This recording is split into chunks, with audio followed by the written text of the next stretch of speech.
Salam jumpa saudara, hari ini 18 Juli 2026. Selamat datang di Kompas Petang. Saya Tifal Solesa. Dan saya Dipo Nurbagi. Langsung saja kita mulai Kompas Petang, saudara, dengan informasi dari kebakaran.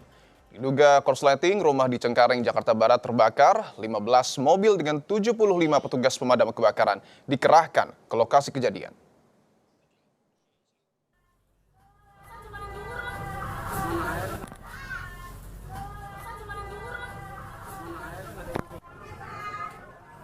Izin komandan, lokasi padat komandan, mohon diluncurin komandan.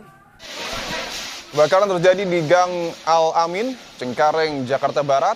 Api langsung membesar dan membakar seluruh bagian rumah warga. Bangunan rumah berisi 6 kontrakan ini pun hangus terbakar. Kebakaran diduga akibat korsleting di salah satu ruangan.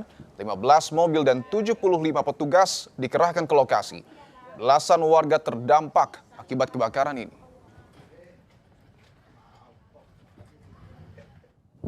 Yang terdampak itu sama yang punya kontrakan sekitar ada 14 orang. Oh, oke. Penyebabnya apa sih PRT ini? Konsleting Korsleting listrik.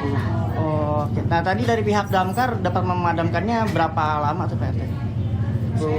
damkar itu datang itu sekitar jam 7-an, jam 7 lewat kayaknya. Setengah jam kayaknya dia. Oh, sengaja Setengah ya. jaman. Udah mulai lokalisir ya segala macam. Iya. Ya.